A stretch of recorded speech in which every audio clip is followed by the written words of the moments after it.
nhớ số ít số bao nhiêu số đời mà nó bé nó bé một thay đổi nó chỉ bé là nó sụt ta tìm mình cho bé một thay đổi bé nó sụt ta chỉ tìm mình một ta chơi là ta tìm bỏ là nó na cần người chơi bấm lùa bé một số bé và tìm mình chơi vì nó khó tìm bỏ một nhân nhua chơi bé chúng là son ta và chơi bự nó căn đầu yên tốt quá chơi có tìm bỏ một tàu bé họ trả tàu chơi một bé tìm mình chơi chỉ bé mà đi một sai tìm mình nè hay mà nó bé chuyện son thằng bậu lầm lúc huyên đợt nọ là giờ lúc mường đợt nọ để chuyện nào chị là na chị muốn nó mỏ nhân nhua chị trả thì bỏ một nhân nhua thì của nó mới vô là cho bé nọ thì con nếu mà mình mới vô bóc tay là cho bé nọ nè một cái này tí hồi thì giờ mùi chè tí kia bé mùi sẽ chè nó còn họ chè tí nhói thì chị chưaคือแค่เจ๊chị on thì chị mà mùi vô bóc tay là bé nọ thôi cái này sao trong đấy bọn này mà hay cười đi dạo cái này dạo thằng mua thay đổi chỉ người ta có nhờ nhất là nó chỉ thầu là tao trên là bảo là ít cái có nhờ đồng nó thế này sẽ một khao một phí chứ thì là thế này thì người nhà họ nói nè hết rồi thì là thế này thì có sát thế không nào rồi giờ lo na tao là son gió rồi giờ ok yeah giờ có chè tí lo nó nhất tí giữ mà mùi dầu món là cái nào lo na thế tí phải vô vô thế chè mà để phải vô một chè không ta còn món thế có điều trên đấy hả nhưng mà nói cái nữa nó một xíu nào mình nói luôn có xí cái này một ngày là cái nào xưa có liền sẽ có phải vô thế chè mà vô là cái nào xí tí cả nên nhất tí giữ này ít lên đó mà cầm món lọt sẽ giờ đó chỉ biết đó chiếu còn tại này con nếu như phải vừa mò bên nào nữa vừa mò rửa rồi giờ lại xịt mua cái đấy cái từ là lúc chị xíu rồi đó nó cứ lúc chị vào trong cứ cần cầu này ít mò nó giờ họ bảo ốp bùa phá nhia nhá la nữa ít mò này giờ wow dưới là cộng đoàn thì là cộng đoàn thì sao vậy nhá rồi nhá la té chị vậy mò giờ là cộng đoàn chị thì giờ phanh gì đó trong này nó tưởng một chữ gì luôn có trong túi giặt cái này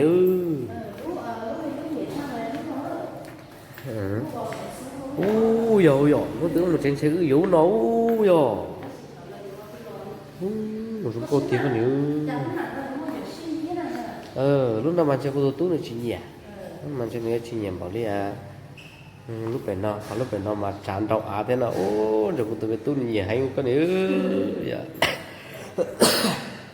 thì chỗ mấy phong như sao đời tôi chỉ thấy chờ tàn nó là hay sao của tụi mình tôi thì của tụi mình xài không bày tập từ chỉ của một số lò thôi đấy để qua tụi mình nhiều rất thả lục rồi trong lục cơ thì của nhân chó cần cầu liền cái chỉ của ấy tụi mình sẽ lo của tôi là của anh chỉ khu phòng ít cho tụi mình nhiều này cách chơi này nhiều theo các xe và thay đua theo lịch tàu như tàu xe là bắt được tụi mình nhiều để vào trong tàu này cho nên sẽ tụi mình cho sau đó nên sang cả của trong YouTube giờ mới nên sang cài cái thứ gì mới đã mới rồi tôi cho cái channel đểวันนี้cho tao tao nằm mà tao cứ dùng một giờ mở nhá tao có sắp bên này thì chắc xếp một tàu một giờ bây giờ xếp một tàu chỉ biết mấy cho là chọn trong đàn đó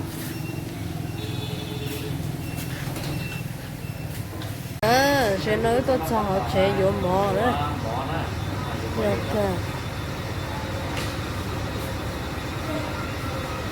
có chẳng phải nó làm nó cái này nó gì sẽ mua chiều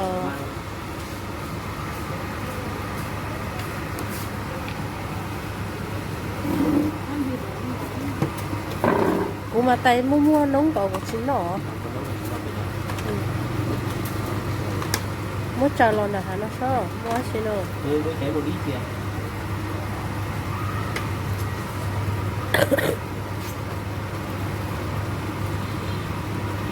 tài lấy khói cái này nè mua cái mua tàu pha mua cái chè mua chua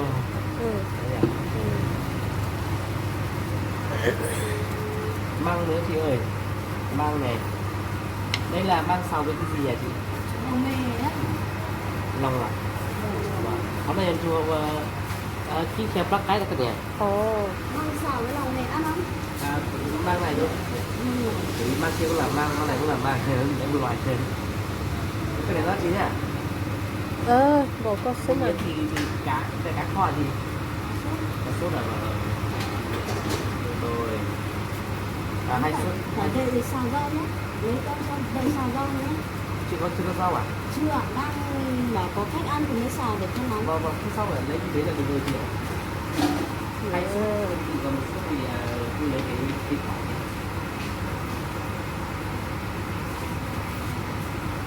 Khác là theo con đéo. Nếu tin có thứ xí nó cây thế có chỉ hay là mới học cây thằng thế này. Rồi còn nuôi bé muốn non đại in cả thứ nó cây thế hả? Bây giờ cái để tin có non nhé. Dạ trời. Để tin cả đi là to thế nếu họ như mua to thế này chị. Đó chỉ to thế chị.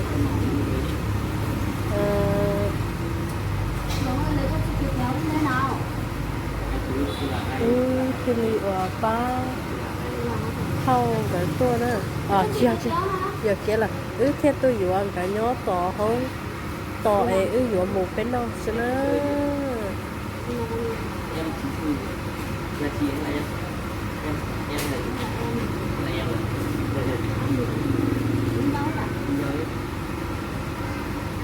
em chị nữa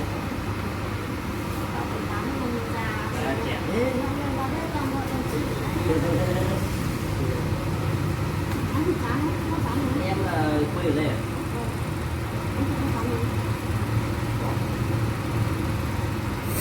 Cái sống ở thành phố mà sao em sống ở đây? Thế à? Thế à? Có người cũng học là cái bố không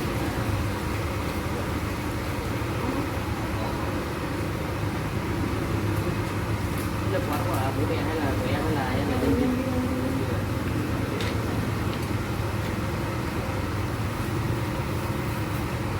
ta có hai rau hai mỏ mà là hai to rau thì là mình lên một hai ó bé tài mỏ thế đó bé tài mỏ ra một thế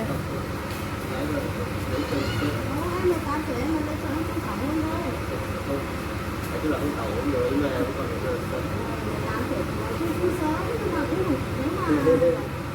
đừng điều kiện rồi.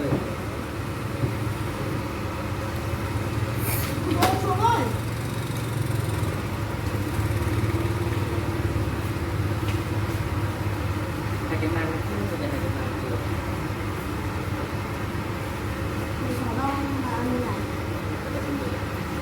nói rồi bây giờ tại vì khách vào mấy xào rau để ăn cho nóng Diễn xin có nhiều tí nhé. Có món tàu chứ. Muốn tàu xuyên là món tàu là nó món tàu ấy. Những điểm mà sẽ tạm một nhiều một trà đây. Nếu mà nó là lấu tay này. Cái số lấu tay món nhé. Tại vì nhìn nó kiểu ót tay cua nhé. Nhưng cú điểm chính là họ ót tay cua nhé. Ót tay cua chót nhé. Nó ra hành mỏ.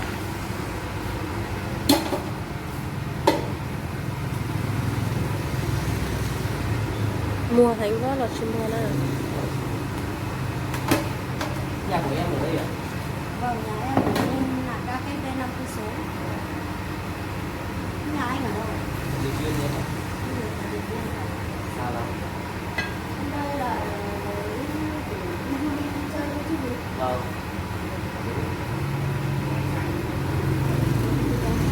Rất nhiều mình nhé em nhé. Người Mông là ăn nhiều đấy. không người nào cũng ăn hết không phải chỉ mỗi người Mông ăn đây là vợ anh sao hai người mua bốn suất ngon hả Còn anh bạn đấy. Không anh bạn. anh đi đâu chưa Đến vừa là hôm qua em ạ. mua nào về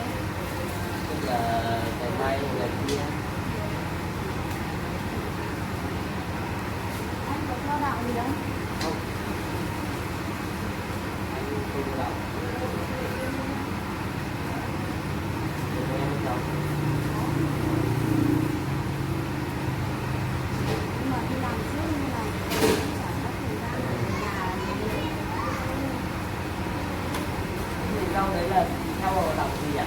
Như này Như này. Có cách gì với chúa Giêsu nhỉ? đấy nó là đạp đấy mà Đó là Chúa Giêsu đấy. đấy ạ. Em phải xe cơm cũng phải quay camera.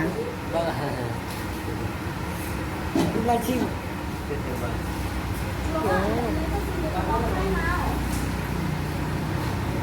ta tỏ nói mình thì tao chữ mà điều ham mù nữa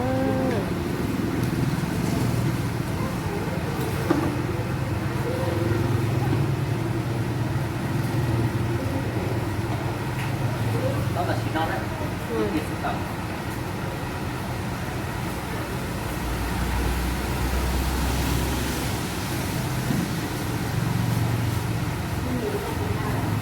Nhà gì đã ba đã ba theo đơn đơn đấy. ta tỏ là mua rau mua mỏ tỏ chữ mà ta một tuần thì thì lào bé nó đó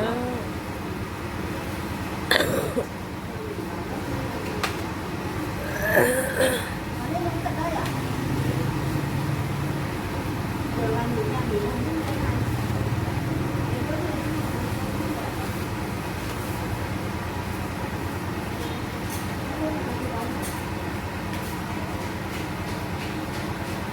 Bây giờ quân chưa cái này. thế có những cái dễ tan thôi để chỉ dụ nó cũng lấy mà Có gì nữa hả? còn nếu dụ nó dụ chị Cho em cho anh ngay nước chấm đấy. Nước chấm. có chị Ở đây là người Mông sống rất là rộng mọc lên này. Nói chung là người Mông là nổi các bạn. Mỗi nơi á.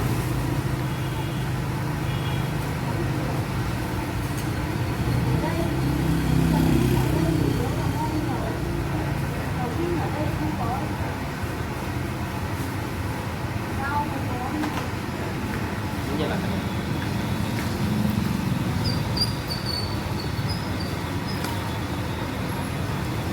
lấy món ăn gì anh ra đấy. Em không biết là nó ăn như nào. nước mắm nữa. lấy nữa chị nó Lại nhiều à. lấy plau tẩy nhé lấy y lành ó tẩy nữa lấy mỏ lên cái lấy cua rau cái gì giờ thì bé muốn no tỏ hắn nó mỏ lò bé nhưng nói à thì no họ bé dụ muốn no cho họ trẻ nhà nghỉ là giờ thì cho so lò bé nói à nó thế nữa cô chúa đẻ nó nhỏ không có đi Em ơi, 2 chai nước lọc nữa. để tìm cái tôi chỉ lấy thì bé thì li tôi vừa xin nó Có tại đây đó nha. giàu cả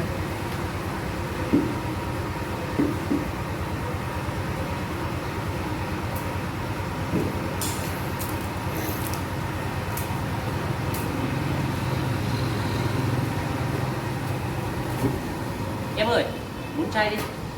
4 chai.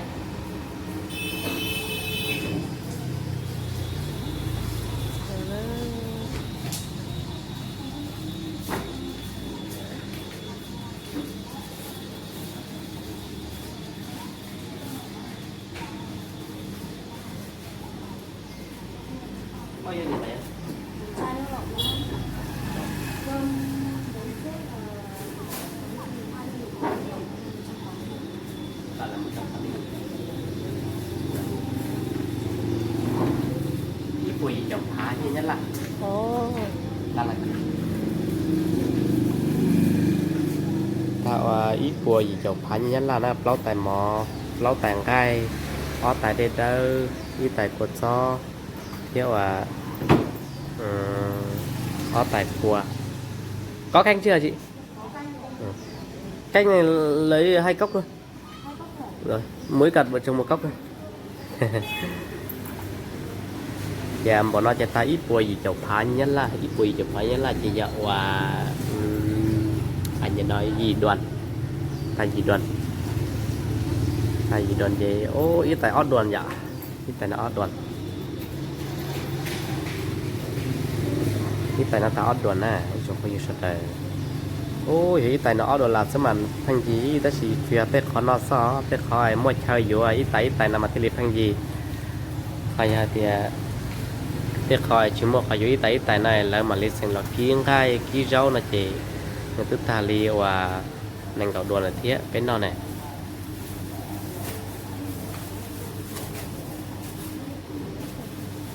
Anh này hôm qua chưa vào đây mua cơm một lần nữa. đúng rồi đấy. Thì quen lắm. Bởi vào đây một lần mới biết vào Sao lại nhiều cái thứ gì sao lại? vợ nói chung là trẻ lắm 99 hoặc là 2000 đấy thôi Chí lại. và Thế thì gọi bằng em. ừ.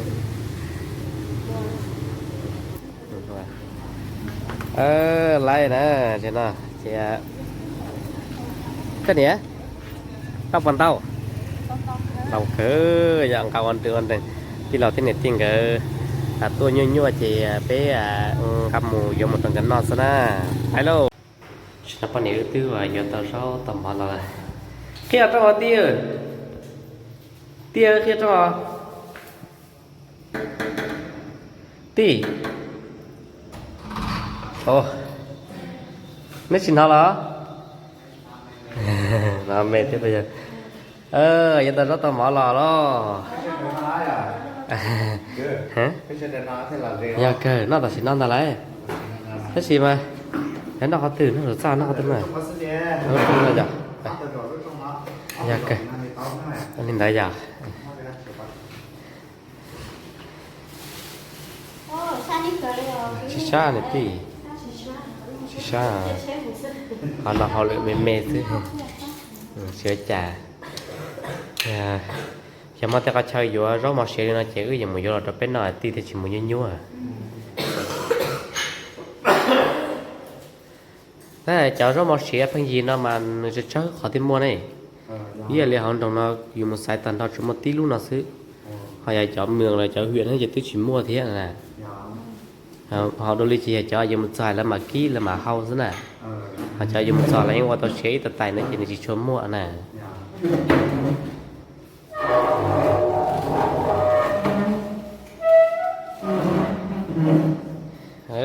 giờ tao rất mò là ta tạo giờ nó mò từ đó đây trong phong gì sản này tao giờ nó mò này tia của tôi chỉ bao nhiêu hết bậc cả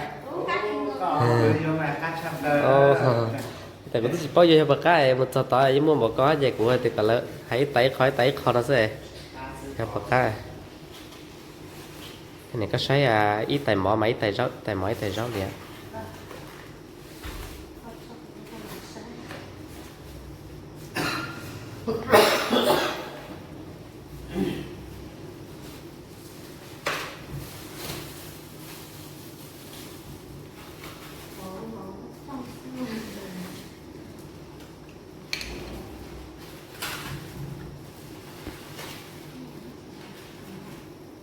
có là thái hết nói như hóa kia đâu chuyện cái hay có lắm chứ cô tứ nó lắm bây giờ chứ cái này cô sát đó tiệm thì nó tay có bây giờ chỉ từ bây giờ chỉ nên tí sát hả chỉ thấy là ngay chỉ mỏ thì đâu là chỉ cô sát thì tay có nhầm mỏ ừ mỏ ô chỉ trâu quá chỉ xe trâu giữ chị trâu à gì tay con này của tôi cha tự trâu mà con mới kế tay chứ mà để cha tự trâu mà nước bia một họ vừa kế thế rồi ok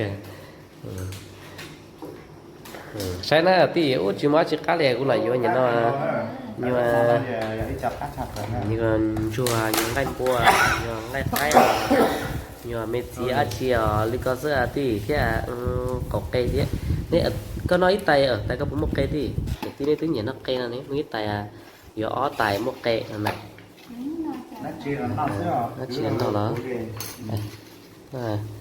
nó tay một cây này thế thì này nhận ra thì ô tí lòng cái nhỉ nó cây ná ướt xí đấy chị mà ướt xí chỉ cho thể thế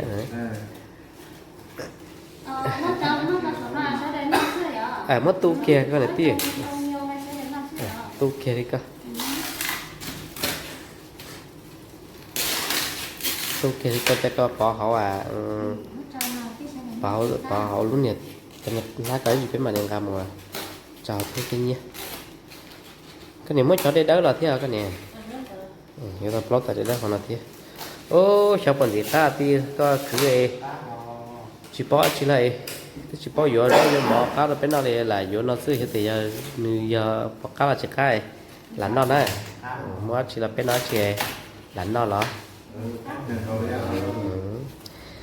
dạ ý chồng phong sao đời cho nên là nó bên nó mòn là nó đó bé họ vô mà mòn là nó thế cho nên là con bé luôn mòn thì nó giờ tia nó mòn tia để tia nè nó bên nó giờ nó chịใช้ plat ที่เจ็บวิมุนหมอที่เนอะไอ้เจ้านี้จุดผู้หญิงแสดงนับเป็นหนอปลอกแต่เราปลอกแต่หมอนอนเนอะเขาอ้อแต่กลัวอีแต่กดซ้อปลอกแต่ได้เด้อที่cái họ chỉ nhà họ đây lười dập cái phương họ đến đó sẽ sẽ của đây đây cái họ xưa này cho nên sau đó là cái nào mà là nói chụp bao nhiêu sau đó dạ kề